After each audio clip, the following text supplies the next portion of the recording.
Oh gosh, yeah. Winging Okay, looks like. yeah. Good. There. Um, your screen sharing is paused, is it? Um, Right, that's what it said to me as well. So there's that is something up. so nobody is seeing what I'm sharing? I can see it, but I had to switch to Yeah, yours. we see it, but it's small. Okay, super weird. I'll try again. Um, what is going on? Okay, and now, Okay, now it's black. Yeah, yeah, there we go. Now we can see your screen. Okay, yeah. so if you go to view and then, yeah, there you go. So I'll just ask you to click through. Let's make a start. We're a little bit behind time already. Okay, so if you just want to click through, Yep. we've already done this bit. Welcome everybody. Okay, so I've already covered this, so I won't go through it again. We'll do a sharing at the end, so you can talk about some of the challenges that you've had. But right now, all I want to really hear about is your journey, and your decision-making process, and it's really to share with all of us, so all of us learn from each other. Okay, let's click through. Yep. Yep. I think we have had. We need to go through it, right? Uh, Do you want to do a 5-minute check-in? yeah, if we can, Yeah, yes. okay. So Gwenna's going to break you out into sharing groups of two. So you've got Mm, 5 minutes, mm, and two and a half minutes each. So somebody can take charge of a timer. That would be good. And then you can share how are you landing this morning? Where are you at? And how are you feeling right now? yeah. Just Resume recording. Yeah. Yeah, so welcome to this last module, where we are wrapping up this regenerative journey with Kevin and exploring how can we work more systematically and looking, yeah, at everything you've learned and the stakeholders and your vision and also how to implement, how to apply. So I'm very much looking forward listening to you today and to Kevin's feedback. Yep. okay. Yeah, as I've said already, um, across this journey of these 5 modules, you've been examining how to zoom out and then also zoom in and to develop your creative thinking using a design process. And it's been a personal journey and a group journey. So in the next seminar, seminar 10, we'll put a bit more focus on the personal journey. But in this session, we'd like to put the focus on the group journey. So as I said before, this is an opportunity to share with the group at large, um, what have what have been your choices and decisions that have brought you to where you're at now. And also I'd like to hear a little bit about what your first experiment is. So hopefully by now you're using the design frameworks as a way of describing, mapping the journey and walking through it and trying things out. And when you make your final presentation, that's what we're looking for. We're really looking for, do you understand that process as a whole? And have you used it to enable you and empower you to go on that journey? And that's what we spoke about. I remember back in module 1 or 2, I think it was, that it's a tool for empowerment. Okay, so now we're going to describe using the design process, all ones similar, yeah, because we shared with you 3 different ones, and you can mix or match or use an individual one that resonates for you as a group to describe what you've been working through and with. And I just want you to know that this doesn't happen um, perfectly overnight. It's a journey. Okay, so I found a great example which is Blue Bottle Coffee. And here's a quote from the founder. And really, what he saw was that he didn't have all the answers to begin with. And as he got more involved in working with the business and committing to a vision that was regenerative, it then unfolded. And as a group, they learned more together, they innovated, and they carried on committing to their vision and their mission. And I think we can hold that as an individual for our own journeys, but also at the organizational level in the projects you're working with.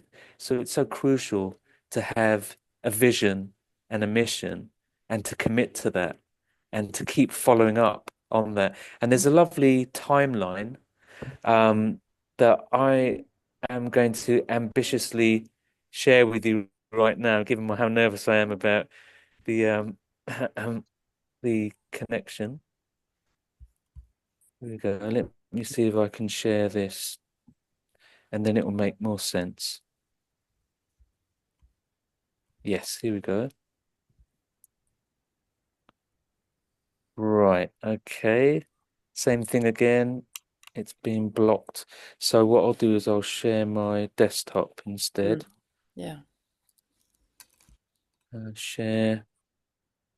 Can look in the settings what is going on. Desktop.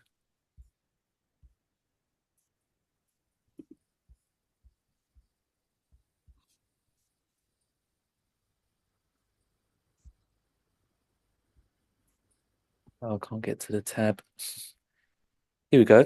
Okay, so this is Blue Bottle across 2 decades.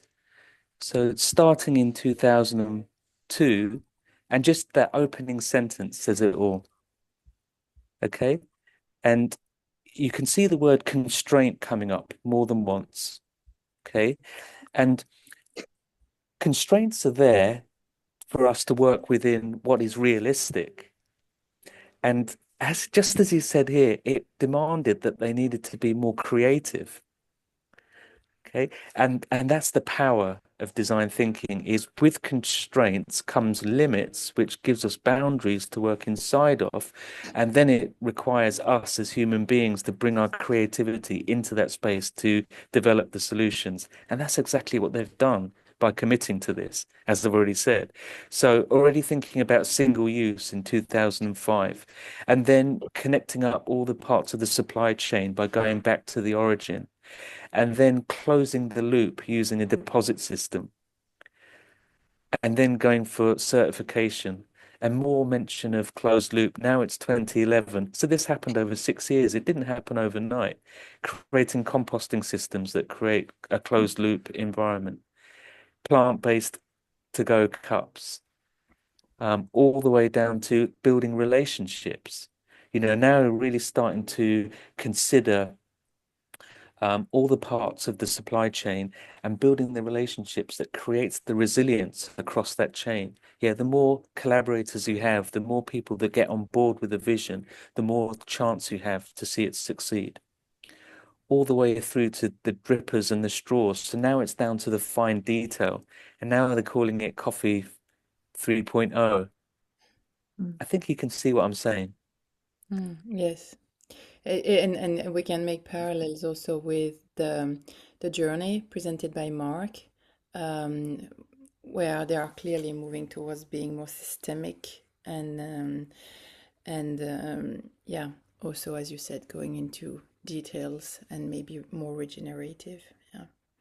Yeah. Okay, so let's make a start, and we're right just on time. Okay, so yeah, some of the questions that I was asking. So, what influenced your decision making? What were the constraints, the limiting factors? What experiments have you tried out? And even let's consider, what would you do differently if you were to start over again? So shall we make a start? So I'll hand back to you, Gwenna, if we could introduce group 1. And we just want to get the timings. So it's 6 minutes of sharing, and then I'll give a couple of minutes of feedback. Yeah. Yeah, well, I don't think group one needs much of an introduction. Johannes, Who would Jens. like to represent Mhm. group one? So here We we're haven't, Johannes and I am here at least. Is Okay. Sophia, are you also with us? I am also here, but unfortunately, I'm still in the subway due to some troubles this morning. So I'm with you Jens, guys, but not with th the video. thanks, Sophia. Jens, how do you feel about sharing with those questions? okay. So we are now hearing about Stockholm's Helm. Yes, so this is a public housing company in Stockholm that we're looking into, and they, as a company, they have a social objective for their main existence, so to speak, to correct irregularities in the market and to help people get affordable housing. And that is also what we are mainly interested in, the social aspects, or perhaps more specifically, the well-being point of view that we've been trying to narrow it down to. And that is perhaps maybe a first reflection there, that's not always that easy, even though the company has, as I said, this as one of their main objectives. Other stuff seem to take focus or take a lot of the resources at hand, I would say so. So Jens, where did you start? How did you get to that first part of the design process, which is around surveying? Well, the research we did was perhaps a bit limited document that we could reach, the annual report and the sustainability report from them. And then we started with interviewing the head of sustainability at the organization. So that's the starting point, so to speak. And what kind of insights did you gain from your interview stages? Well, I think the first insight was probably that if we related to the Maslow step of needs, I would say that security is where a lot of that's a big issue. I mean, they even have bombings and shootings in their housing area. So that's the security issue is taking a lot of the resources, but our interest was perhaps not on that. That should be solved, and that's everyone's view, of course. But we wanted to look beyond that, way beyond that, and to see how this organization could actually help reverse the situation. How could it help the situation in the housing market and make people's lives better? And that's quite a big gap between those. So that's we've been constructing our vision to sort of encompass this part of the journey. Yeah, Jens, and I would agree with that. It's like, okay, so if the gap between reality and where you want to get to is big, well, where do you start? So starting with a vision makes a lot of sense. And it needs to be a vision that everyone buys into. So if a lot of the community are in fear, and this is symptomatic of what we see a lot of in society right today across the world, there's a lot of fear. And what does that do to the body? What does that do to the mind? You know, these are quite big psychological and existential challenges. So a great place to start is a vision, and also one that others buy into, because then it becomes your vision, but not their vision. So how did you address that? Well, we haven't really been working with the I mean, you're mentioning the tenants here or the customers, if you want. Yeah, And we but haven't. all parties actually. Yeah. And we've been doing this the mapping of the system and the actors, but I wouldn't say that we've actually been doing any experiments or anything like that so far. So Yeah, so you haven't got to that stage no. because that's quite a big gap to fill. So I'm guessing the way you're working with the material in the course is more theoretical rather than practical. Yeah. If I can jump in there, Please I mean, do. they already have this sustainable vision, and what we discovered when we spoke to people like at a lower level in Stockholmshem is that they have like meetups and like a lot of things to do with the tenants, but it's just a small group of tenants that are participating in everything, and it's not the ones that are involved in crime or shooting and so on. So it is really, and that is sort of enough for them to check off, okay, we did the sustainability part. It is like there's old Swedish pensioners showing up for some kind of meetup or like talking about recycling or something done with that. But it's not really engaging with the rest. And so what we've tried to come up with is like a plan of like how do you engage with a larger percentage or more of your tenants, especially those groups that they basically never see. They just receive the rent and then never see them again. Right, this is mean, fantastic. yeah.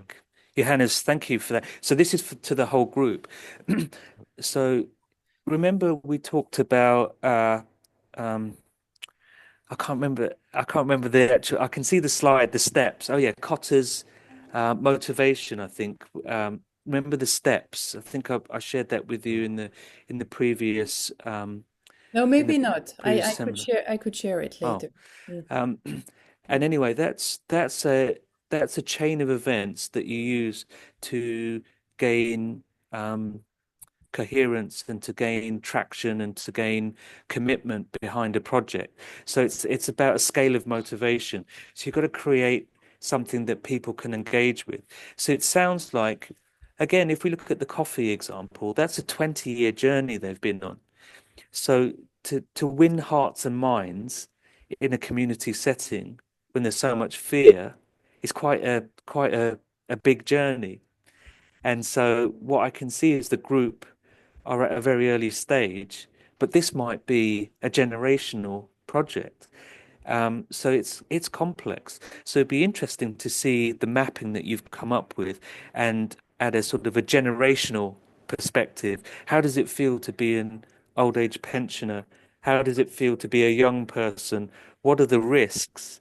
There's so much there. It's quite complex, and it's going to be sort of multi agency. It probably needs quite a number of different agencies to be involved to support this. They've got to see a vision, they've got to see a long-term plan, a medium-term plan, a short-term plan. It's quite ambitious to take on this project, but really what we hope is that with this program, you'll start to see it's possible, and there's a timeline and a time frame. So there's quite a lot there to manage. I just wonder what your feedback would be from what I've just shared. How does that resonate?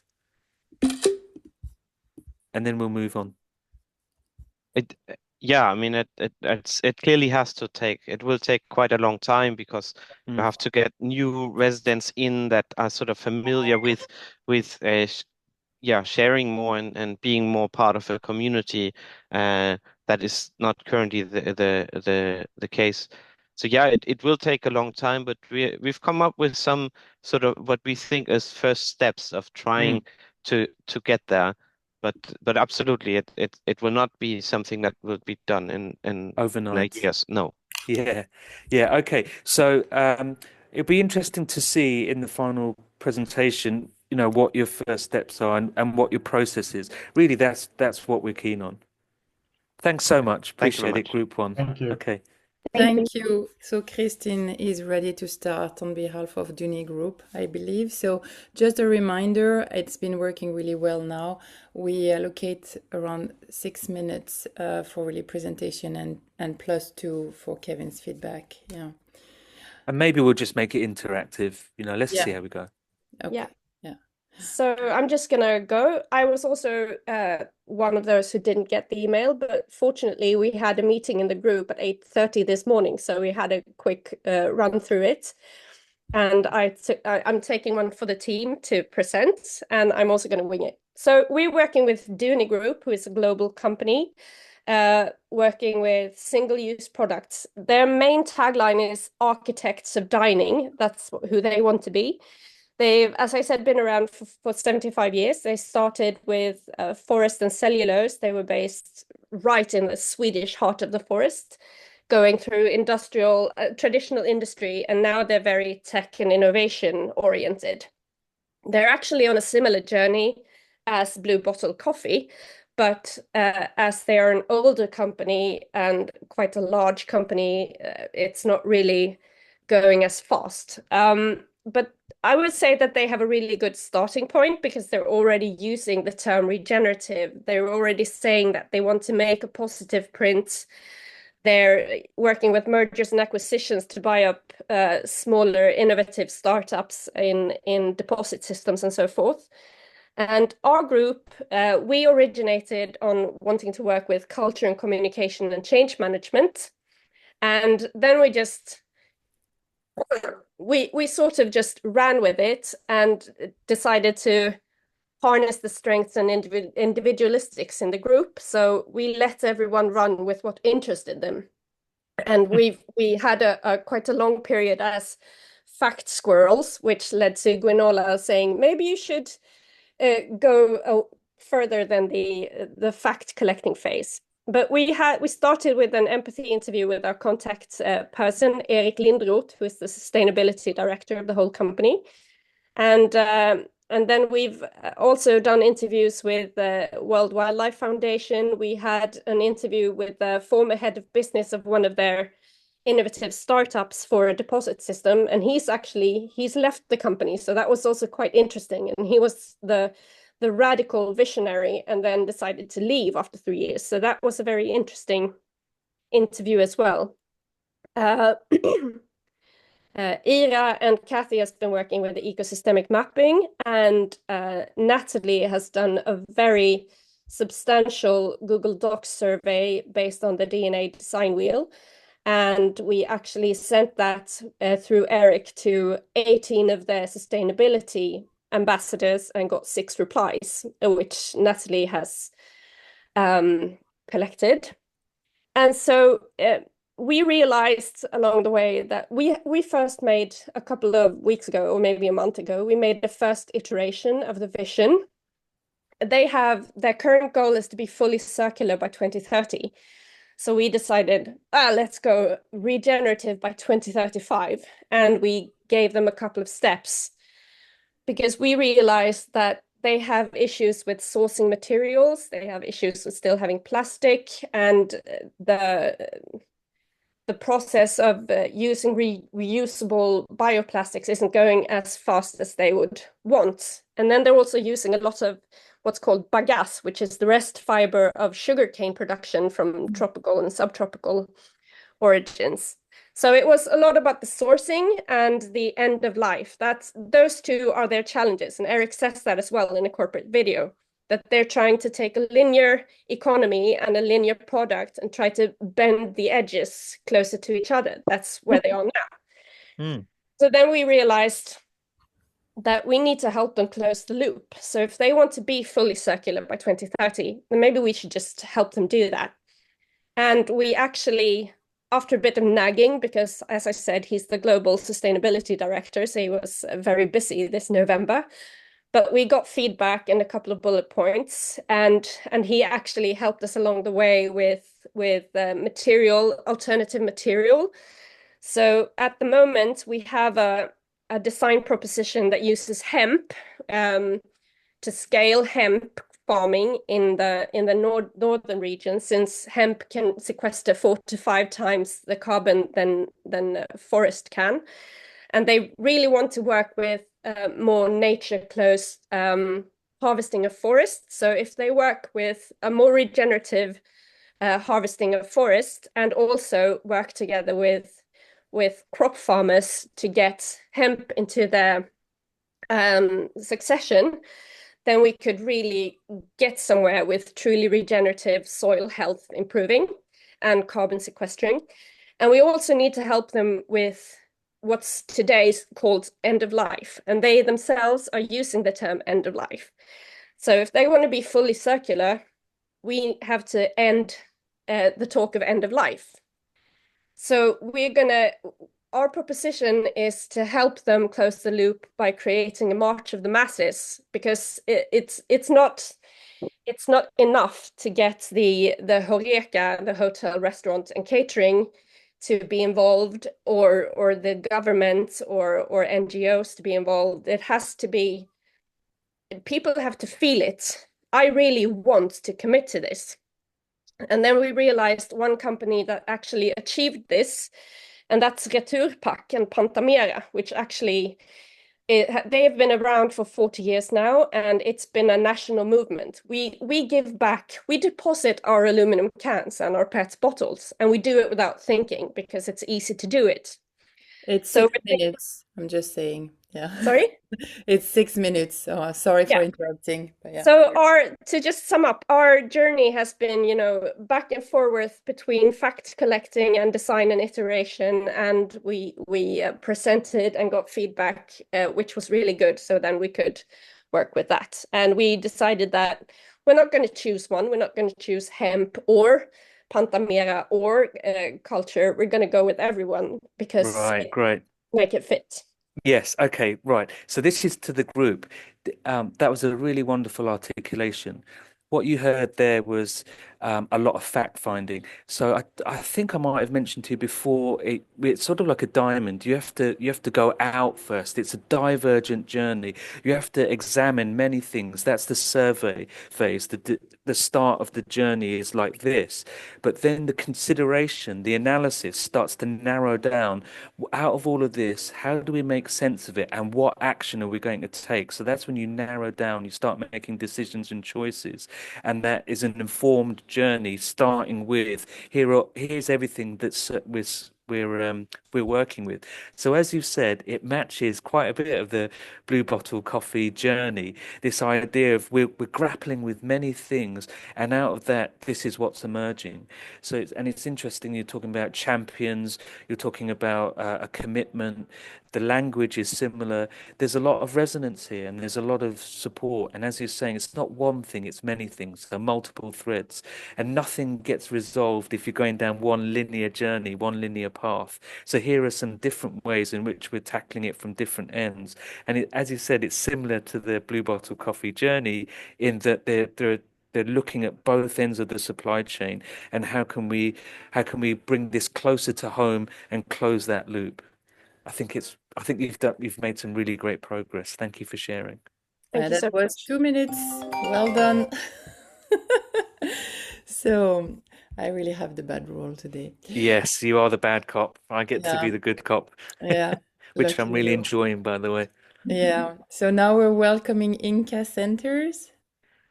Yes, thank you. So I think both Maya and Carolina are on the move in different ways. So I'll do the talking, they can chime in.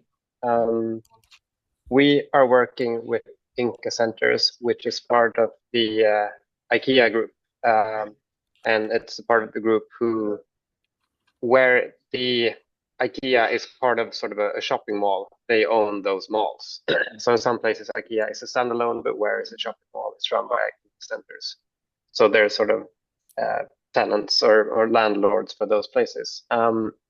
And Matthias in our group is working there, which has meant that we've had really good access. And we started off with quite a lot of interviews in almost the first week. So I think we've done 3 or 4 interviews in the first 2 weeks with sort of different parts of the organization.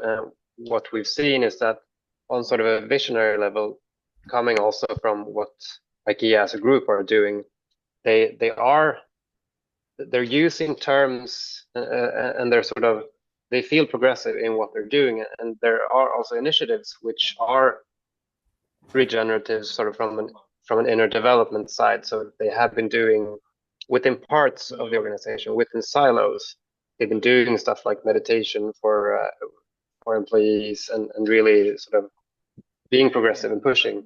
But we also saw that it was in silos. So they have Matthias is working in the department which is called People and Culture, and then you have a department which is called Sustainability, and then you have a department which is Marketing. So, and they talk a little bit, but you could sort of sense in the interviews that, because we spoke to people in several of these, that they have sort of different, I guess, areas of responsibility and therefore also focus in what they're doing. Mikhail, could I ask, Yeah. do you get the sense that they've got a clarified vision? And On sort of where do they want to go? Yeah, on as sort of an a broad organization. level, I Yeah. would say they do, but I also would say that they differ, because we also did a bit of digging in sort of how are you measured, and there we could also see the silo. So I think there's a clear vision within the People and Culture department, and then a clear vision within sustainability, and they are aligned, but they're not the same, I would say. So we could see this silo, but we could also see strands of something innovative and progressive. Then looking more from sort of an outside perspective, when you look at these centers, there is where we saw sort of an issue in, so what do you have next to the IKEAs? Well, you have fast fashion, and it's all based around consumption, and sort of the KPI that matters is a number of visitors. So we quite soon realized that, okay, the stakeholder perspective here is going to be important, and then like, how do we work with the stakeholders, both the visitors as individuals and local communities, the stakeholders that are customers or partners, and then the third stakeholder group is employees. And then we sort of had that perspective of those three groups in our design journey, I would say. Mikhail, can I interject Yeah. for the group? Can you see the holistic nature of this, the circles within circles? So it's interesting that how do you work with any one of those groups, or how do you connect those groups up? We've heard the word silo, so it's like, okay, if they're siloed, they're working to their own vision. So the question is could Mikhail and the team zoom out? So remember we were talking about zooming in and zooming out. Could we zoom out? Could we help support the organization to create a vision that could be owned and aligned with across those different groups that are currently siloed? Is that something you considered, Mikhail? Is that Yeah, something definitely. And I think we quite soon sort of as a group started drafting a vision somehow in the sort of initial exploring phase there, where our vision it has subheadings too, but as just a single line, our vision right now is that Inca Centers provides oasis on the journey to reconnection, allowing all beings to flourish and co-create a regenerative future. So a bit of buzzword bingo, but then we sort of try to connect all of these into sort of what we're doing, where we see the reconnection as a key in there. And yeah, so when like we're you say, sort it's of thinking, buzzword bingo. Sorry to interrupt, but Yeah. then there's also the opportunity. Now we have to unpack that, yeah, and then we have to sort of put some meaning to each part of Yeah. that. And so and is that the process you're on? Is that the journey you're on? yeah, and we're putting meaning on that, but also sort of in because now our challenge is to become a bit more sort of to the point and concrete with what we're going to do. And there, like you mentioned, I think getting these stakeholder groups to interact in creating sort of what do these new centers look like, I think is going to be key. Where you Yeah. see with the stakeholders, you can work with those who are unsustainable and are fast fashion and consuming, but then we also want to add other elements in these centers where it's not about consumption, it's about something else, to sort of create this oasis for both Mikhail, employees. so something consumers. interesting is happening in Karlstad. Exactly as you're describing it. There are pop-up shops in the malls, and it's where a company can bring secondhand clothes, you Hmm. know, and that sort of thing. So, and they put it right in the center, at the heart of it. So, I think it's at that level because you've also in a system, you've got to analyze the system at a level of where's the easiest way in? You know, what's the low-hanging fruit? Where can the smallest intervention create the greatest amount of Hmm. change?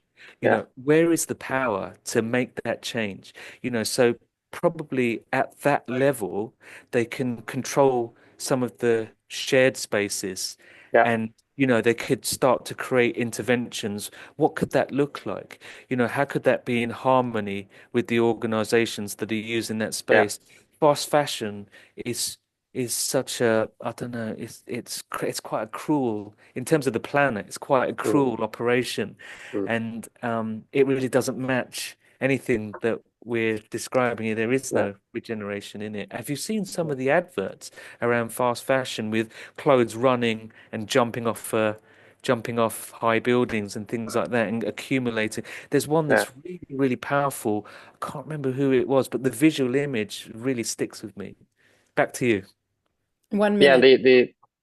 The stuff you mentioned from Karlstad, we also saw something in Eskilstuna, which is also similar. So there are examples and sort of inspiration for that. And we feel like because of the power of those, because they have prime locations and companies want to be there, see there is a way working with the stakeholders without being antagonistic. So that's where we're at right now, trying to become more concrete in that. Right. Right. I 40 think that's seconds if you want. well. Okay. Then I'll ask you a question to end on. Is well, who's listening? Who do you feel? Wow, they really get this, or they really want to work with us? Um, I would say so, depending on who you talk to. And I think mainly now we've been talking with Matthias's colleagues, and he's also had sort of one-on-ones with his closer colleagues. So I think Right. what we have to do now is take it to a bit broader audience, sort of Yeah. gauge So I think what the they're. key there is you're driving the thin end of a wedge into what feels like an impenetrable environment. And what you're attempting to do is create the champions, you know, that will Yeah, support that. So change and sustainable change can only happen when there are champions that will anchor themselves to the vision, stay committed, and continue to do the work, come yeah. what may. Yeah. Okay, And great. that's Thank it. you. Fascinating. Very Well, good. mm. So now we have time for a break, thanks to me and my time management. So Well we can. done, Gwenna. I'm kidding. Well done, everybody. So we meet again at 10, and we will start with Interflora at 10. Yeah? Meaning 9 for you, Kevin. Yeah. Thanks, everybody. Thank you. Be back on time, yeah? Kevin, I just wanted to mention there is a strong light behind you. So Yes, depending on yeah. how you are with Thank you. Yeah, it's right behind my head. Mm, Yeah, I'll just be more conscious of it. you're very enlightened. I quite like it because I can get a halo if I Yeah, just, exactly. which Then you feels have very to. appropriate. Okay, I'll get some. It's the right time of year, and also, you know, Yeah, okay. all I need is some wings. Next time we can provide that. Okay, I'll just get some warm drink. If anybody wants to chat, I'm not going anywhere. Can see some faces. You have a very Christmassy setting there. Yeah, yeah. Well, it's not even the 1st of December, is it? God, No. that's what London's like. There's everything you want for Christmas is in the shops. Everything. In Sweden, they've started, I guess it's a commercial thing, but you know the term Advent? Yeah, yeah. I mean, it's Some, religious. yeah, I know. Someone coined Novent. Oh, it's time for Novent, as in November and Yeah, Advent, to got just it. Oh, get good, everyone good into the gracious. Christmas Yeah. Oh, consumption a bit earlier. yeah, yeah, yeah. It Sickening, made isn't my it? fuses just Yeah, I can imagine. Yeah, yeah. Mm. And of course it's Black Friday today. Do you have that too? Here in Yes, England, we it's do. Black. I actually find it a good opportunity to, because I'm a part of a couple of, customer clubs. So every time I get these Black Friday text messages, oh, thank you. It's a good opportunity to sign off from your bloody text messages. I'm thankful for everyone who gives me those. That's funny. Cool.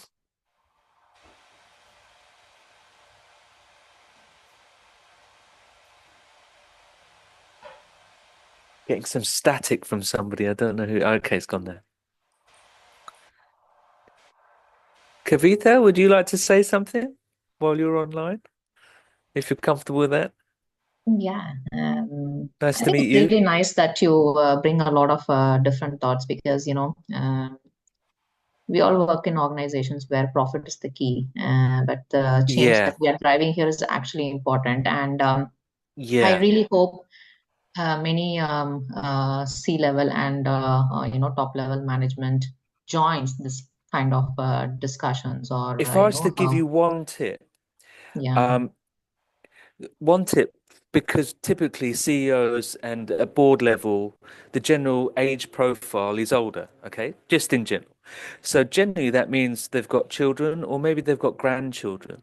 So that's another way in, is at some point our children, and this is what I truly believe, it's not going to be long before they look you in the eye and they're going to Mm, ask you, what has been your journey? What has been your process? What could yeah, you have changed? yeah, How are you facilitating and helping us? yeah. I face that. My daughter's 11, and I need to have an answer for her, and she's already asking. And Mm, thankfully, there's something on YouTube where mm, I've got myself covered already. mm. Yeah, yeah. No, I think it's really important because I'm quite young to be in such level of forum, but I really Yeah. wish that this reaches Yeah, wherever it's it's very it's important. about agency. We all that's what this course represents is helping us develop the agency to take control of what we can control. Mm, Those mm, of us at more senior levels have a greater ability, and as we've been sharing, a lot of this is about having a vision, an mm, all-encompassing or a grand vision that we yeah, can really strongly identify mm, with, and mm, then that could be pushed down. yeah, Now, if governments were to, because it's happening in the UK, we're talking about CEOs taking responsibility. So if they're polluting the riverways, they mm, then need to go to jail. That's what mm, I would like to see, mm, because when you give them that level of incentive, they're going to yeah, make some change, you true. know, Yeah, when yeah. they're personally held responsible. And I used to work in investment banking, and at that point, it was a question of money laundering is such a big issue Mm, that if the senior people uh, don't implement something, they're going to be held responsible. You can't say, "Oh, it's not my fault; it's somebody else's fault; it's somebody yeah, else's problem." So yeah. therefore, training filtered all the way down through the organization, a massive global organization, whereby you have to know your customer. So Yeah. everybody gets training and know your customer. And it's not okay to be able to say, "Oh, I don't know what's happening," and numbers are Mm, just passing yeah, passing yeah, by. yeah. Just the So, numbers. just for Yeah. those of us here, it's about responsibility and it's about Mm, agency, Can I add and something there about the yeah, kids? Yeah, yeah, because in Sweden, it's getting more and more common that the small kids in preschool grow plants. So they plant the mm, seed in hmm, the spring, and then in the middle of the summer, they take the tomato plant home and yeah, they plant it. And I've also took another course in design for sustainability, where it was use the preschool to make kids paint pictures of what they think sustainability is, because then they want to, like, look, mom, what I've done. We're talking about sustainability. And maybe the issue, because in another seminar we were talking about how you sort of shift your costume when you go from home to work, that you mm, you sort of become someone else. put a different So hat on. yeah, you put a different hat on. So I mean, the issue is for people to also bring that sense of responsibility, or that Mm, compassion and care that you feel when your kid brings a tomato plant home, that you have to bring that compassion into the business setting as well Mm. and make it And part of the hat, you know. yeah, and isn't that what we've tried to examine, the personal journey Yeah. as well as the collective journey in Yeah. this course? Yeah. It's exactly that. And that's what we're asking CEOs to do, is like feel a little bit, feel something in your heart, for pity's sake. You know, you can't be so cold and so narrow-minded when the planet is in such uh well, we're sort of it's almost too late, you know? Yeah, but So it's also about background. I mean, you're as a business CEO or a top level executive or an engineer or whatever, you're schooled for such a long time to think about the rationale arguments and okay, yes. how can I fit this into an Excel or whatever? Yeah. Yes, So it's possible. and again, that's something we're addressing here is unlearning. Yeah, Yeah. there's unlearning to be done for all of us in different ways because our learning is cultural, it's systemic, it's come from generations. We're born into a system, right? We've been talking a lot about systems. So it's breaking out of that, and that's what unlearning looks like, and that's what we're attempting to do. It's one of the hidden agendas in this course. Okay, and Gwenno has posted the slide that I mentioned, Kotter's theory of change. It's about the motivation, the steps of motivation along the way. So that's really worth plugging into because that can map out a journey. And feel free to articulate this in your final presentation, because that can help you understand what does it take to create change. But without further ado, should we get straight into it and go on to the next group? Gwenno, which is the next group, and who would like to present? Interflora. Yeah, so Yeah, we're welcoming so Interflora. yeah, so I'll start, and my colleagues, I think at least one other person is here, and she can chip in. And So who's that? yes, Is that Christina? yes, Christina. And Christina, I'm hello. yeah, and I'm here, Carolina, from the car, so I chip in. Okay, But thank you, Carolina. Yeah. Christina, Um, back to you.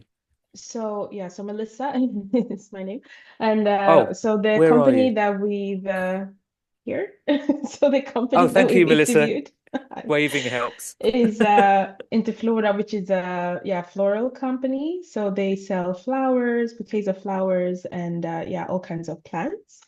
And of course, this is a very, should I say, traditional industry, quite linear. And as we all know, flowers people buy them once, and it's really very much single use. So what we started with was, first of all, interviewing the not the CEO, the sustainability director, to kind of try to understand the journey that Interflora has been on, because they've been on quite an interesting journey for the past years. And just trying to understand what are kind of like the pain points, but also what is it that she's trying to figure out right now when it comes to becoming a more sustainable business, because our assumption was that can you really be sustainable with the kind of business model that they have today? And we feel like that kind of in that interview, and also the interview that we had following after that with the CEO, also revealed quite a lot of challenges, because what Interflora is, of course, they don't grow their own plants or flowers. They buy them from, should I say, middlemen, sometimes ones in Sweden, but also other large actors from the Netherlands. Especially for roses. And of course, they do have roses that they import from Kenya and other countries where it's quite a problematic business model. So that's kind of what we've understood from the first few interviews that we did. And so we tried to, I think we were a little bit too quick jumping into solutions. And in one of the tutorials with Granola, she kind of like had to reel us back and remind us that you should, still be in the exploration phase. So we did that, and we started contacting other organizations like Fair Trade and trying to understand what does it mean if a flower is a fair trade flower or not, and how do they work across these global supply chains, which are very, very complex. And we also, or Christina, maybe she can share later, she also contacted some other researchers on the topic, I believe. We have a lot of, I guess, a bit like the other group, a lot of data, and it's been a little bit hard to know where to focus our interventions, if I should say so. But what we definitely see is that there are some major challenges when it comes to like transparency in the supply chain. And even though they don't own the entire chain, we think we have some ideas on how we can at least kind of help them to educate their suppliers and also the boutiques that they have or that they collaborate with, you could say, because they don't own all the shops. They are kind of part of it's kind of like a franchise movement. So it's more of like when you don't own the whole process, how can you still influence? Because they are a big player. So that's kind of where we've landed now, more on like raising awareness partly, but also of course trying to do what they can within their own company. And one of those things is of course to educate their own staff as well. But also looking at how can they move away from just selling cut flowers. So our vision for them is to not sell cut flowers in the future. And I don't know if it has landed fully. Maybe Christina, who was in the last interview, could add, but we definitely have a very, very engaging CEO that we've interviewed with. So that's really good because she's at a very high level. And the sustainability director that we've interviewed she also sits in the global sustainability group because they are part of this other bigger group now, not just in Sweden, but across other European. It's called My Flower Group, I believe. Yeah. So we Melissa, hope and can I think pause you that, there? yeah, sure. Okay.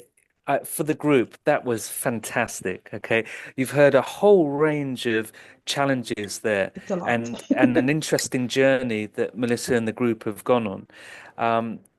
I just want to highlight a few things. So ownership, again, companies now less and less can say, "Oh, we didn't know." If they can't get away with that, and particularly in fashion, for example. So when child labor is being used in Bangladesh and other parts of Southeast Asia, it's not enough now for companies in the West to be able to say, "Well, we didn't know." So ownership, taking responsibility. The word I'd like to use is stewardship.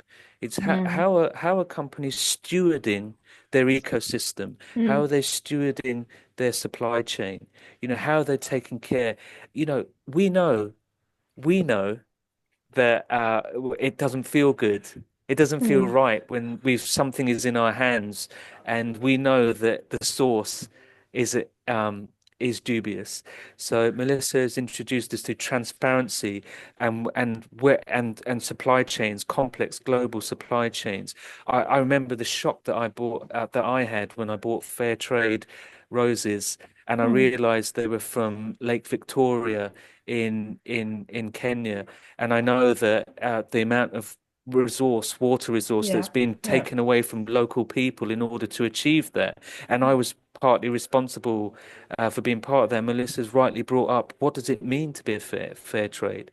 So you've brought and you've highlighted, you've gone on a design journey, you've got a lot of data, but you've also pinpointed some key players, even the CEO and the sustainability director who sits on the board of sustainability within that group. So you've done a lot of investigation work that has highlighted all of that chain, all And of that then, ecosystem. I mean, Yeah, go Christina on. could maybe mention, but I know we don't have a lot of time, but we've also interviewed some of the two shops to kind of try to get a different perspective from their customers. Excellent. Should we So hear a yeah, little bit Christina, about do you want that to share from that? Christina?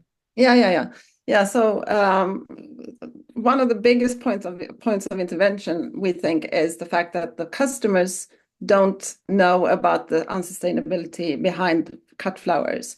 They don't ask. There is no customer demand for change, and the money-wise, it's really a slim business. So each flower shop, each little owner that's a part of the bigger Interflora is just struggling to get the business, running.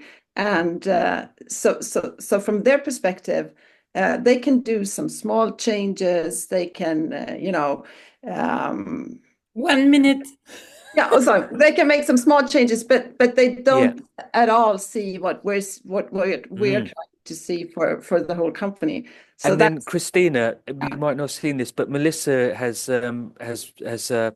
presented the vision, and it's absolutely spot on, and so if these small shops can plug into that, Yeah. Go on, back to you. What you said something to another group before, and I was just thinking when I was talking to this business owner who's been in the business since 1995, so he's born into the business, and we didn't have that vision presented. Well, we weren't finished, but that would be very interesting to show that to him. And I think that the gap between his idea of what he's doing and our vision is it's enormous. Right. So it's about closing. It's about closing that gap, as we've talked about. Definitely our biggest challenge. Okay. Fantastic. Thank you for sharing. I mean, that is a really challenging business, like Melissa said. And it's just wonderful that we're even exploring there might be another way to do it.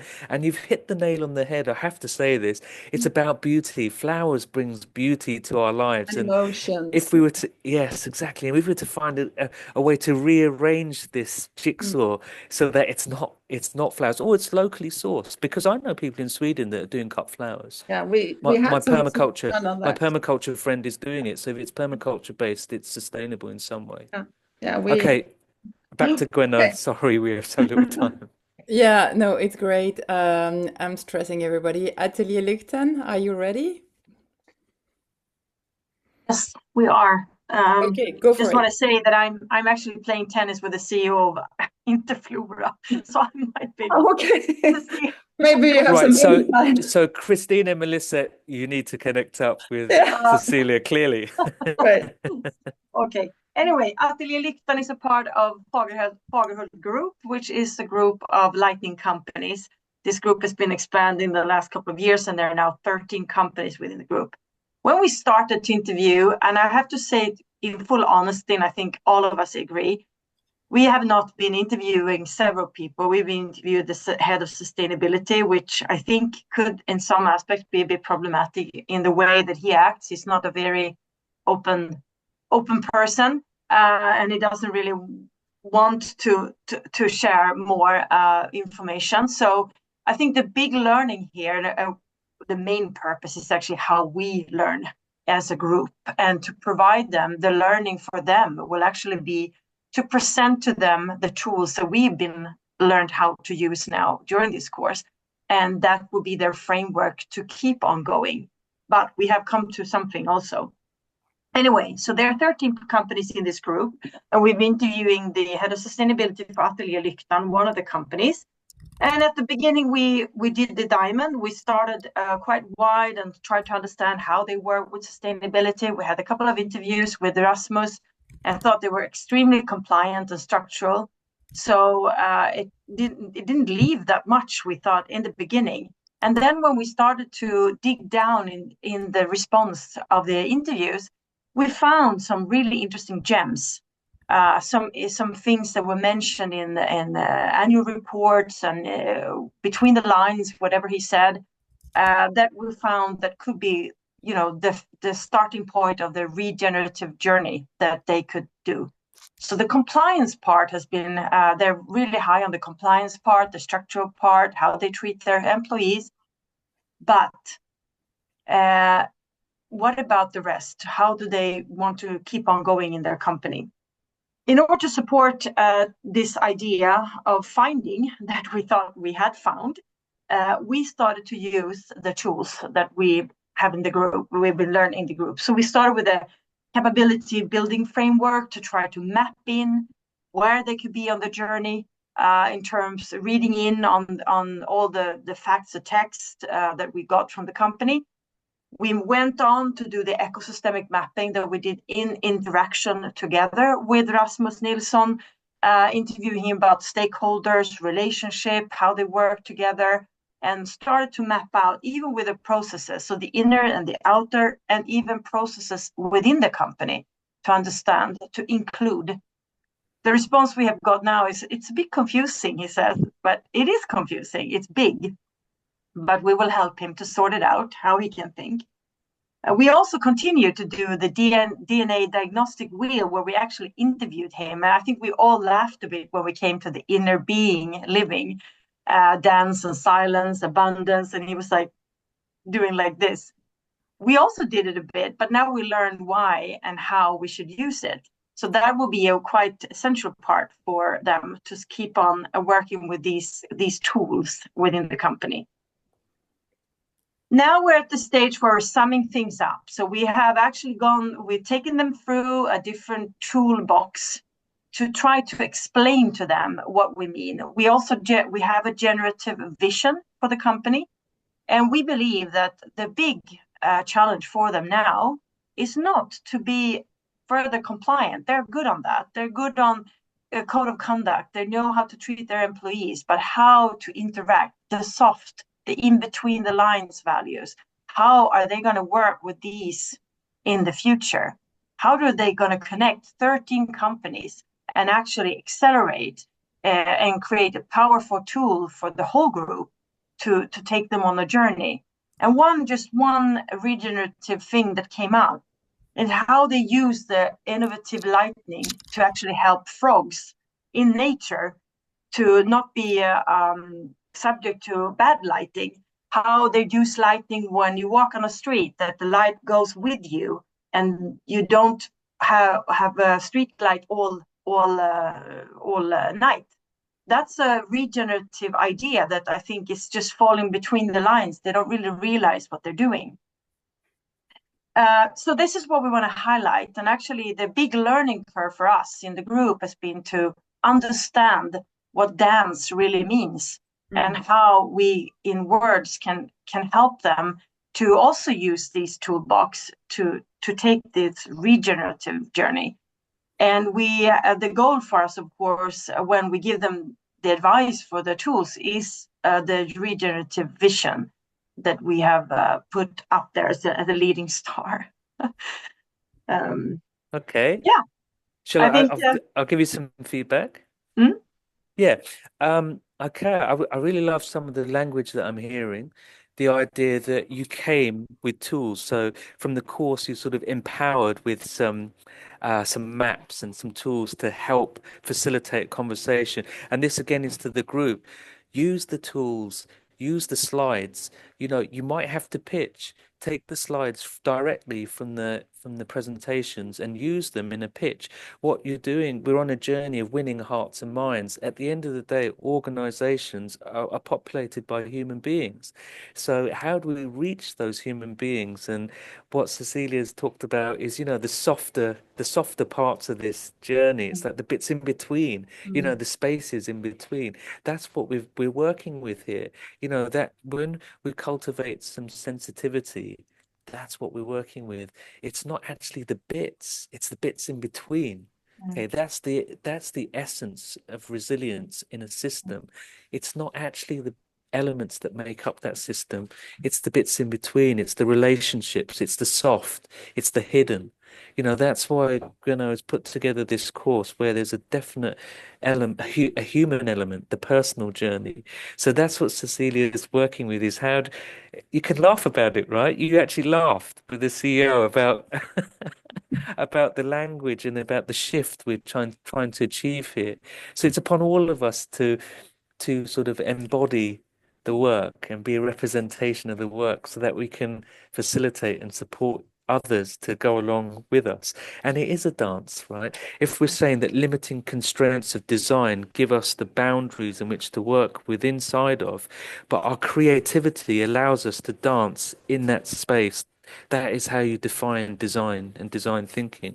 It's the journey that we go on that doesn't quite have a form, and it's emergent.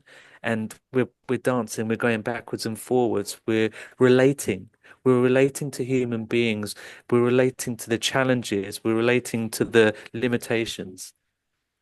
And I think I also had a chance outside the group to meet him in another format and another contact in Copenhagen, where one of the workshop leaders said, would you describe yourself as a regenerative company?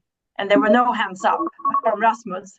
So I approached him and said, what do you think about this? No, this is our big challenge. So I think we do have some evidence that this is something that they really want to have work. And I think just adding one word tool, the U theory by Otto Scharmer, I think that's a very good tool to put a layer on the ecosystemic mapping to view the relationships in a different setting or Yeah. worldview. Yeah, so we're Yes. going to have that as well. Good. Thank Again, you. Now, I'm not sure if that got introduced into the course, but Gwenno, if you could put something even on the chat. But we've played around with introducing new theory. We didn't want to put too much into the can, course, like yeah. overload, so that we could put that in as an aside. But it's a fantastic format. And back in 2017, I did that course, the U Theory course with Dr. And I have to Shana. interrupt you, Kevin, and we will welcome New Body family.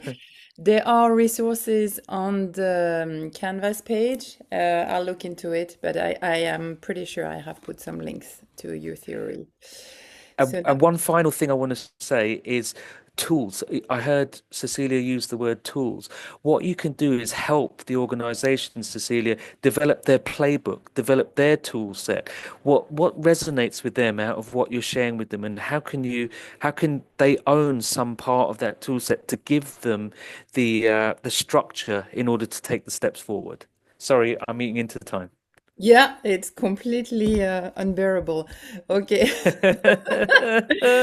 New Body, who do we have? Do we have anyone? Is Linda here? Maybe not. Okay, well, in that case, that's going to create some slack. So shall we pop them to the end, and Yes. then let's keep going. So we move on with Scandia. Yeah. Sorry, Scandia, put you on the spot. Yeah. No worries. So I will just start to introduce the company, and then Daniela and maybe Otto will take over. So we have chosen Scandia, a mutual life insurance company, founded 1855, only based in Sweden nowadays, owning a bank and a property company as well. We have chosen not to focus on that because, as Gunilla told us earlier, don't go too broad. So we have focused on the life insurance part. There are 2,200 employees working today. And I would say, since I'm working in Scandia, that we have been very well there have been a lot of commitment, and people have been really interested talking to us. And our final presentation will be for parts of the group management. So over to Daniela. Great. And our process of our investigations, we, of course, as many have told, we started with interviewing the head of sustainability or the sustainability manager, and we got a lot of information. We started also with these different frameworks that you have presented, the CBF framework and the DNA wheel and the ecosystemic mapping. And while starting those, we understood that we wanted to talk to some other people also at Scandia. So we talked to Stina, that's head of Idéer för livet. That's a foundation that's working with the society a lot. And we also talked with Ralph from HR department to get some more input on that side of Scandia.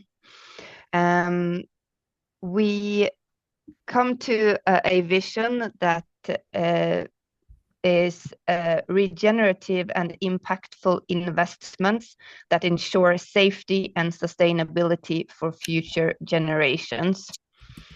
And it's not super, super energetic, but we got it from where we think that would actually also be understandable and approachable for Scandia to understand and to actually address it. And after all this research, we experimented with a couple of focus areas. I can just shortly name them. The first was overall vision, targets, and KPIs. We believe that that's an area that they could improve even further, even though they are, as the CBF framework, we are still saying that they are phase 5 in the proactive strategy phase, but they do have some more work to do, obviously. The second focus area was changing of the industry, the lobbying, the partnering, the legislation, because that's one of the biggest hinders that we have investigated with Skandia is all these legislations, and that's also what's come up in all the interviews, that this is a big part for Skandia. The third area was the changing of the customers' attitudes and more education out there to customers, because Skandia do have a lot of options for customers to choose, but they do not choose it. And why is that? Fourth area was products and offerings, of course, being even more promoting even more investments that could help with the sustainability part of the world. The fifth one was recruitment and how we could work more there with sustainability. And the sixth one was actually an idea to start a completely different foundation that would focus on sustainability. And all these areas, Maria took back to the Skandia team and discussed. We had them give their top 3 and some feedback on why they thought that this would be interesting and what would have best benefit for Skandia to look into. And Maria, I think all of them had number 3, the changing of the customer's attitude, as the top one. And that's also why we afterwards have chosen to actually focus on that one and the products and offerings. So together with a changing of the customer's attitude, education, and together with products and offerings, this is where we would like to give our recommendations to Skandia. And that's basically where we are right now, to try to put that down on paper, exactly some details on the recommendations, to give some low-hanging fruits, but also to try to give some more regenerative ideas a bit further down the road to Skandia. And as Maria said, to meet them in January, that's already booked and planned. So we hope to have also a good discussion with them when this is finalized. Okay. Yeah. Shall I give some feedback? Yes. Yes, I really like your process. You've gone systematically through quite a sort of a structured process. So well done on that. Well done on creating a set of recommendations and then sending that back for feedback, and then giving them the choice. So that's a great process, a great journey that you've been on. And you mentioned low-hanging fruit, and it does seem like that is low-hanging fruit. So it sounds to me like you could partner with them to build their, let's call it PR, public relations. Perhaps it's a communications piece. Perhaps you might condense the content of the program that you've been on, provide some sort of learning path, or maybe some video. You could get really creative here. How could you take customers on a journey where they can see they've got better choices to make? It's really interesting. You're working with Skandia. They have the power. They have the money. They're in charge of a lot of wealth. They could be wealth creators. They could be transformational partners. There's a lot that they could do with the position that they're in. So I still do believe that it's something that they can really take control of. It's our destiny is in their hands. Because they are the power brokers in society. People like them and others, actors like them, have the possibility of creating change. So you're definitely in the right ballpark. So I think question for you is then, as a group, is how can we be the partners to help achieve that? And what creativity can we bring to that journey to have people effectively go on a journey like we've been on through this program? Mm-hmm. That could be interesting. Yeah. Thank you. Any Otto, feedback? do you want to add anything? Because I just went on and on. Maybe a bit regarding the final point, if there was anything you'd like to do differently if we started over. Yeah, go on, say something. We really like our group. We feel that we have a good composition. We're all well structured and well planning. But maybe if we were to do something different, it was perhaps in the very, very start of our discussions with Skandia. We locked in. that's the timer. No, God, please finish. Be Okay, nice to okay, him. I'll go quick. So we maybe locked in a bit regarding legislations, where after discussing with the sustainability manager at Skandia, we maybe locked in a bit regarding legislations not allowing them to delve fully more into these more sustainable investments. But when interviewing some other key people at the company, we realized that there are different ways to affect the stakeholders. Yes. Yeah. And so Otto, what happened there was zooming out. You know, and this is what happens. This is what happens with linear thinking. We follow the tunnel. We go down the tunnel, and we don't look around, and we don't zoom out. And so exactly for the group again, and I think we heard it once already, is getting narrowed down on one part when zooming out creates the opportunity, shows you the options. So that's great. That's learning. Good. Thank you for sharing that, Otto. That was helpful. All right, back to Gwenna. Yeah, thank you. So we will start with Bellingslöv AB, and I think nobody is here representing a New Body family. Everybody, if you want to actively share in the chat, and maybe we can take a few minutes after, we'll see how we use the time. But first Bellingslöv. Thank you. Yeah, it's me and Åsa here today. Is that Martin? Yeah, that's me. Okay, Martin. thank you. Because all I can see is a sea of faces, and so it's hard to know who's talking. I'm trying to work it out. And as Gunilla said, we're working with Ballingslöv AB, and that's a kitchen manufacturer here in Sweden. And they are a part of a bigger group with a number of different kitchen manufacturers, mostly in the Nordic countries. And we also have a man on the inside, Daniel, but he's not here with us today, but he's been helping out a lot. So we have been observing and exploring for quite a long time, we feel. And we have learned a lot. We talked about that yesterday. We have used like the capacity building framework, the ecosystem mapping, and DNA diagnosis wheel.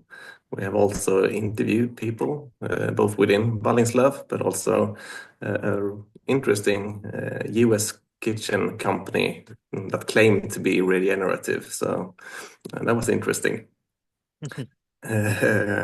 But similar to our last presentation, we had 3 focus areas, and that was circular, collaboration, and communication. And that's still our areas, you could say. But we have learned that circular, as we were maybe mostly focused on the beginning, is where Ballingslöv is quite strong already. They are working quite strategic with that area, which made us decide to focus more on the other 2 areas, collaboration and communication. We see that we can bring more value if we focus on that.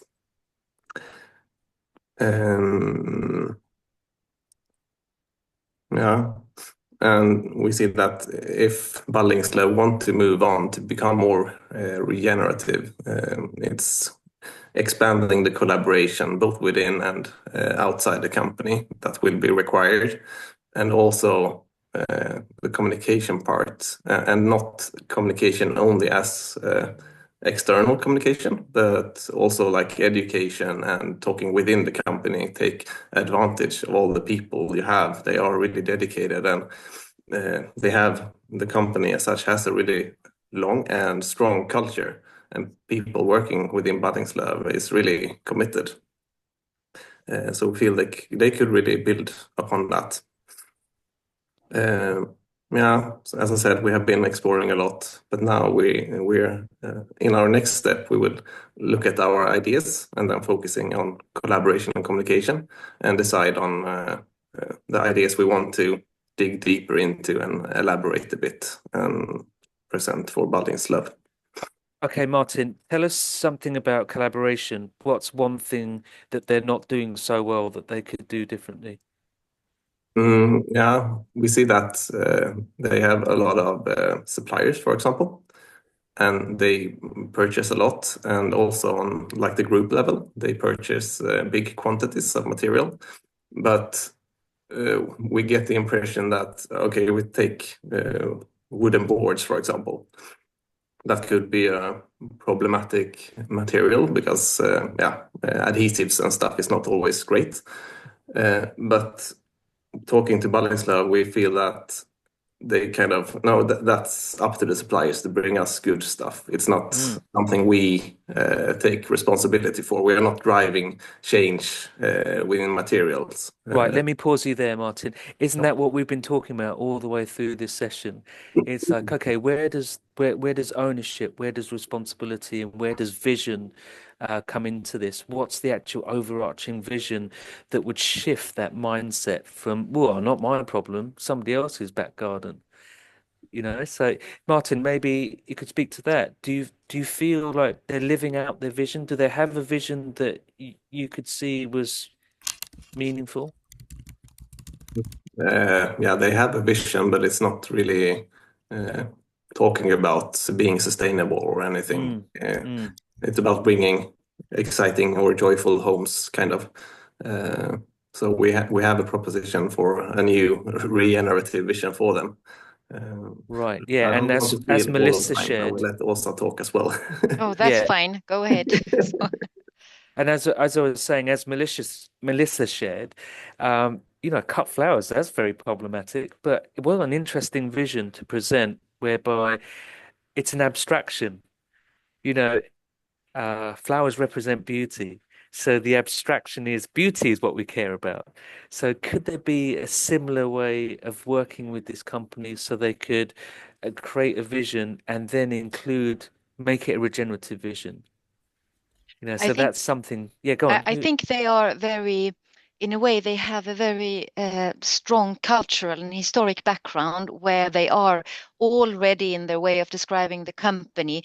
They see local supplier, they see closeness to customer, like Martin said, joyful homes in a wider sense. So I think we started out actually by actually thinking they were a bit worse on some area than we have explored. So we've had like a good wake up here, also giving a lot of teachings to us, I think. But I think the backbone they have is very strong. They use the vocabulary. They have both a group company and I think a very engaged sustainability manager. But just like Martin says, if they want to reach their targets for 2030, etc., which is quite well stipulated, then in order to sort of leverage that, moving on, taking those steps, I think exactly those steps that we talked about here is probably needed in order to get the company with them, in order to build the collaboration for being more regenerative, in order to find the partners by promoting the circularity further, etc. So I think we've sort of grasped that in order for them to move now beyond, they are also now on the proactive side, but then this will be needed, and it might feel unproductive if I put it in that way, because I think it's also a very traditional company with efficiency, etc., in mind, and a bit short of time. And I think that shift is probably needed to release some of the findings. And we have a few examples also where we already now have got ideas due to a bit of better collaboration, etc. So fully, agreeing with Martin's comment, but also maybe widening a bit on this. So we are in that area. And if I move quickly to the learnings, Martin, what we discussed yesterday was also that we've tried to follow the steps, follow the models here, which has been really good actually to bring and help us with the structure. While doing the diamond at the same time. So those models help, to keep also mind at peace. If I put it very straightforward, you feel that you are moving even if you're going out and in. But where we are now, I think, is having the challenge to say, all right, How do we now come to sharp conclusions that are meaningful?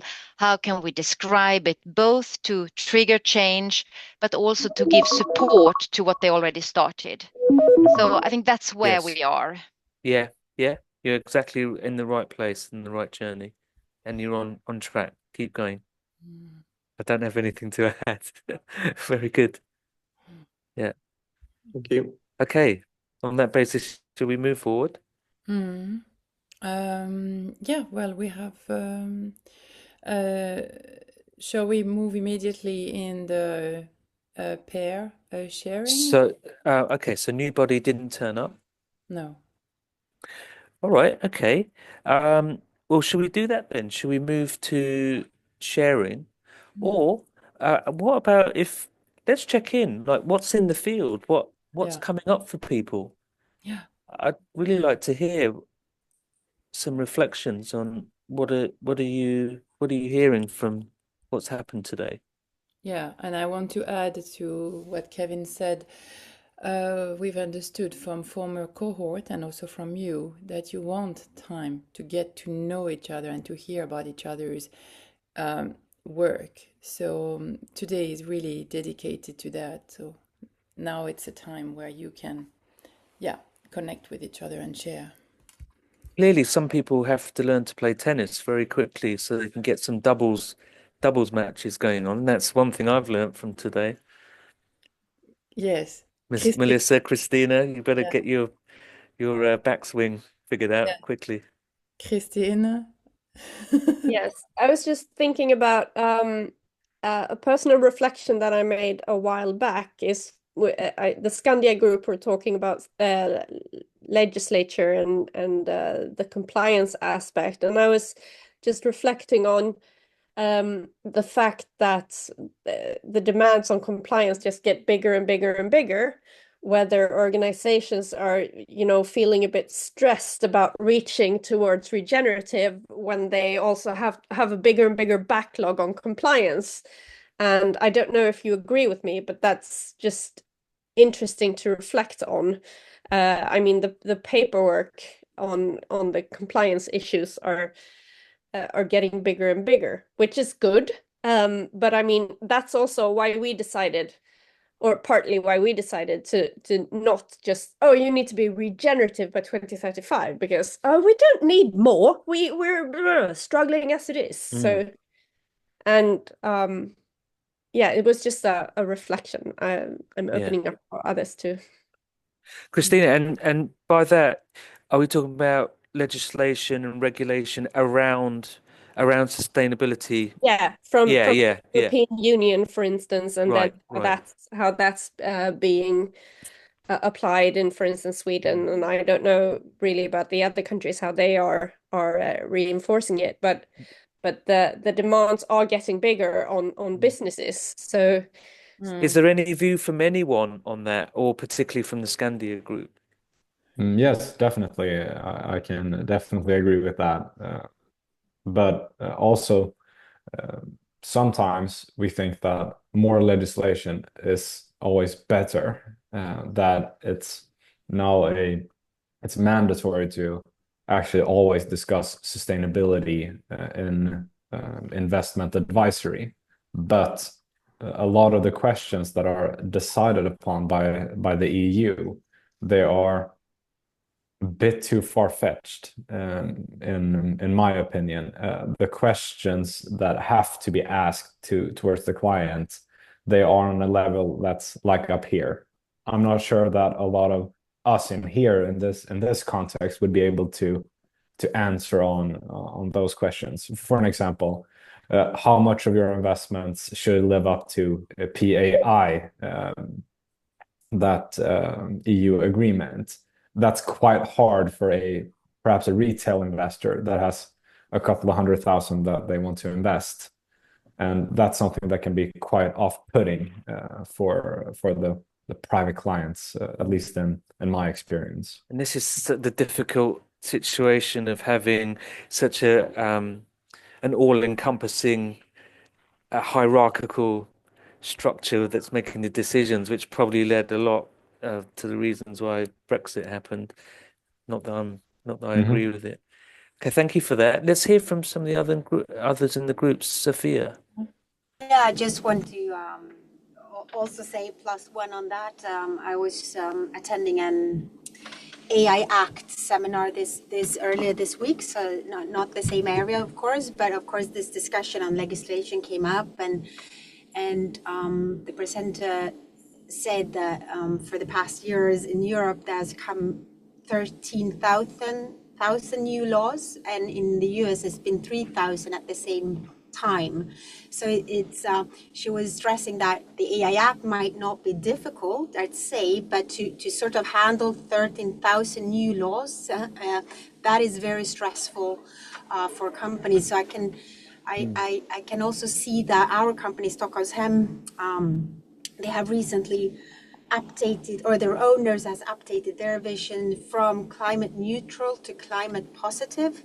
And when they described this, I could sense a feeling of fatigue, like, oh, okay, like how we're struggling with climate neutral. So I think this is just a reflection that we can see it with other company as well. Legislation is good, but when you try to stress it everywhere is quite overwhelming as well for companies. Yeah, and what I would say is it doesn't feel very designed. It still feels very linear, very top down. Yeah, And everything we've been sharing here is about tools of empowerment. It's about starting small. It's about starting at the point of intervention. It's holistic, and you can see that they're almost opposed, and it's we've got to make this transition in it. It involves bringing us all along. I'm not saying I have all the answers, but what the course has hoped to do is to present you there is a different way of tackling this systemically.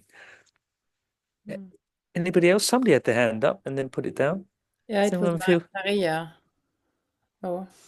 Yeah, it was last concerning Skandia. I would say that I agree on everything that has been said, but also one of our challenges when we started was that there also are a lot of other legislation for life insurance companies.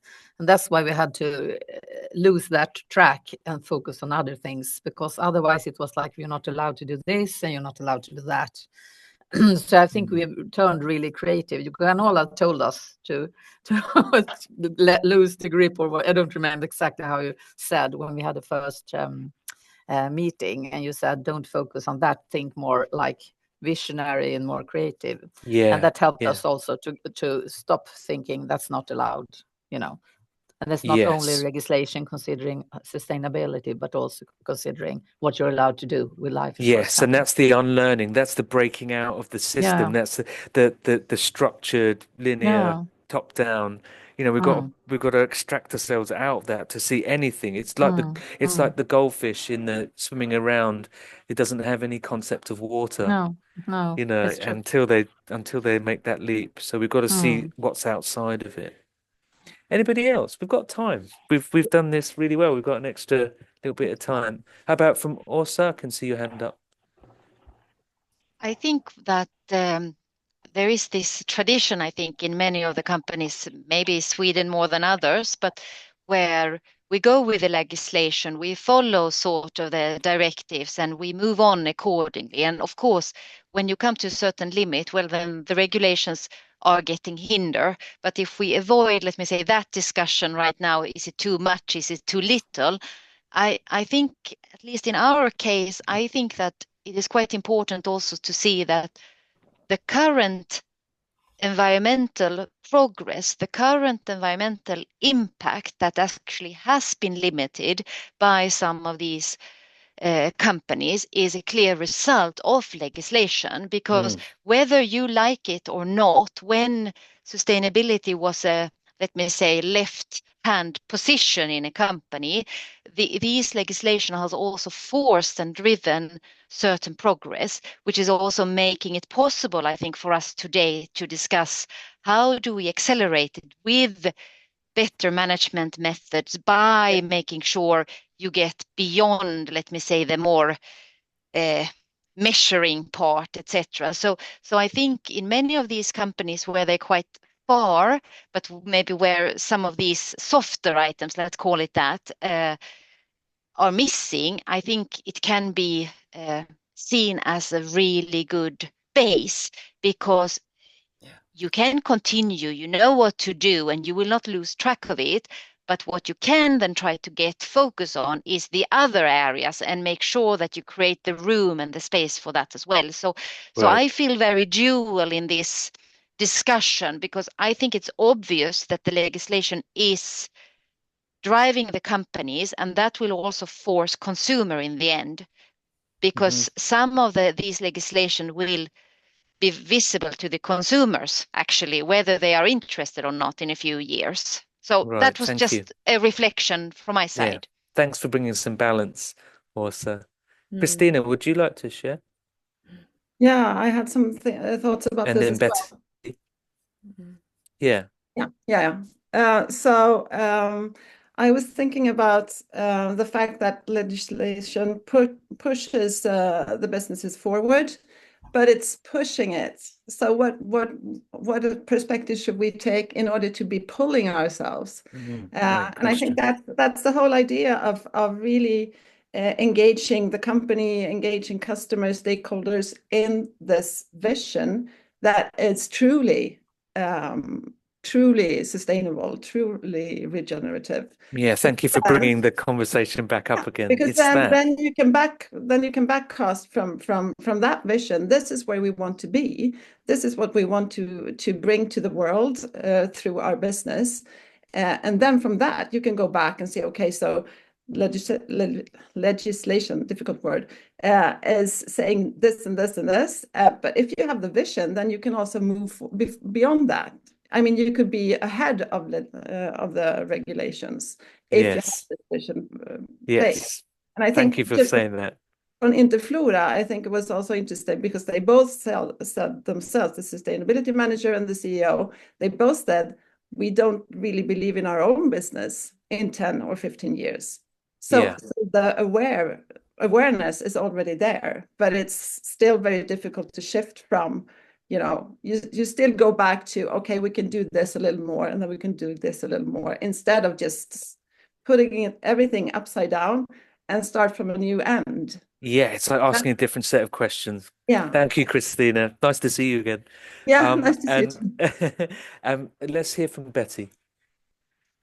Yeah, it was basically the same thought that Christina had, just in a different way, that it's almost like it's something that you need, it's a problem that you need to solve and something that you need to comply into. But if you look at kind of the twin transition kind of a way of thinking, that there are opportunities to be had, and there are ways to kind of meet this challenge with kind of a innovative mind instead of feeling like something. And how can you achieve that kind of shift of seeing this as an opportunity rather than something that is limiting you? And that's always interesting, because you get kind of stuck in all of the things that you have to do, but then you lose the kind of visionary thought about, but this could also mean something really big and positive for our company and the people working in it. Yeah, and beyond. That's where we've got to get them thinking. It's crucial. We eat the ground from underneath us, but what's left? Thank you for that. Let's hear from Melissa and then Johannes. Yeah, I have a different question.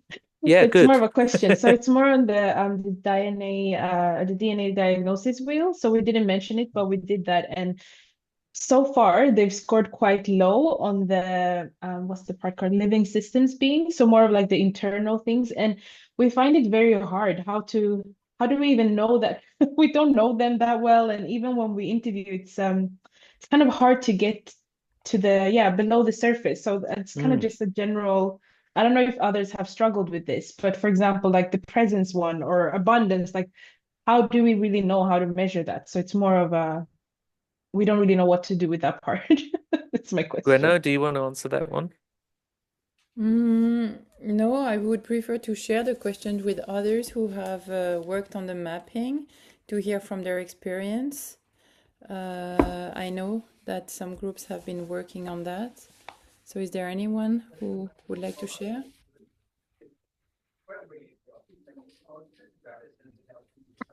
Is I someone think for the mapping, what we have done is based on the interviews, we did the mapping ourselves first, and then we presented this is how he or she thinks as well, like the person who we have been interviewing.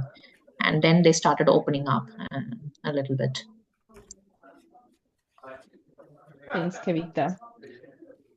If I was to say something around that, perhaps it's developing relationships over time.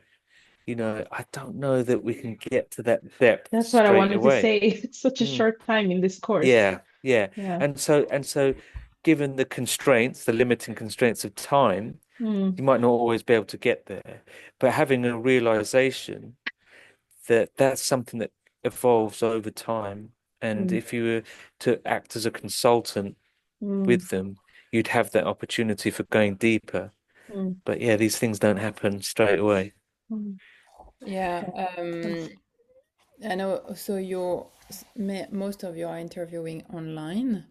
So even though we spoke about, being fully present yourself to all the clues that you're getting, it's really tricky. And you can interview someone who is extremely mindful, and then actually the rest of the organization is totally hectic. Going there, getting a feeling of how is everybody there is obviously optimal. Yeah, for that. Okay, we've got just a few more minutes left. So let's quickly hear from Johannes, if you could keep it tight, and then we'll do some closing up. Okay, very quickly. So as to the debate on legislation and markets and so on, at least in a Swedish context, if you remember about 2 years ago, we had this crisis where energy was expensive and so on. There was a lot of public debate on what can be done about it. But if you at that time tried to insulate your roof or put a floor heating in or something, you'd discover that actually the companies had not changed very much. I mean, there was no company that would like insulate roofs. The roof companies still don't do it. They still do electric heating in the floors rather than water based.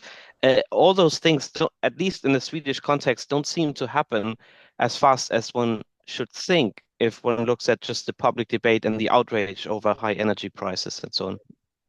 That's it. Over. Okay, thank you for sharing, Johannes. All right, okay, we just have a few minutes to recognize people. Sorry, Kevin, if I may, there was one point I wanted to share. That's why I had my hand up for a while, was to react and reinforce one thing.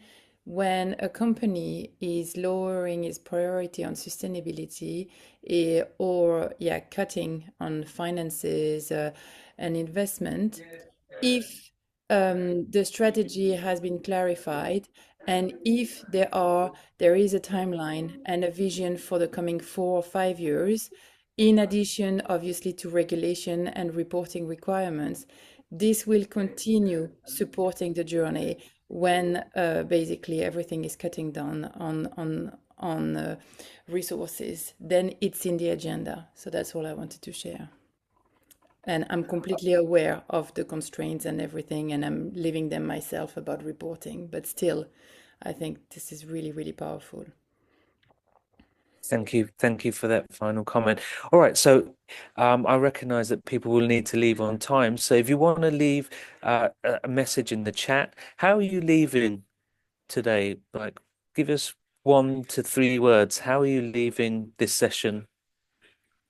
And maybe you could, if somebody wants to say something out loud, that's also fine. But put something on the chat just so we get a sense of how you're leaving. How are you leaving, Gwenna? Yeah, I'm really pleased to have learned more and seen you in dialogue with each team, which is bringing another perspective. And also, I enjoy the fact that you always encourage every group on what they are doing well, which is super positive reinforcement. So I'm happy and looking forward also, continuing supporting them on the journey. So inspired. Inspired, great. Okay, and I'm leaving feeling warm and fuzzy after hearing the presentations because you're all doing great work. Really, I'm really happy. I'm really impressed. So congratulations. Give yourselves a pat on the back. And yeah, do leave with a message. And if you have to jump off, jump off. And we'll see you next week. Is it next week? It is next week. It's next week. Okay, we'll see you next week for the next session. I'm really looking forward to the final presentations as well. Yeah, and you're getting thanks in the chat for your great feedback. So Just yeah. seeing the chats come in now. Yeah. If anybody wants to say anything, give us a wave. Let's see some motion. I can only see heads and fingers. I can say that I feel very energized and inspired as well, but also very sorry that I won't be able to be there next week. Okay, thanks for letting us know. That's a pity. Clash with other things, unfortunately. But we'll see. I'll see you for the final presentation. Yeah. Yeah, Look forward to Kevin that, Christina. generously offered to be there for your final presentations. So that's great. Yes. I got the chance to meet Christina in person at the IDG's conference with Gwenna. Such a wonderful experience. Yeah, it was great. It was really great. I should Okay, make it thank you for compulsory. today. You're welcome. Okay, so Thank you, we can sign out there. Bye. Thank you. Thank you. Nice to see you all. Yes. Okay. Thank you. Have a Have a great good one. morning. Thank you. Enjoy.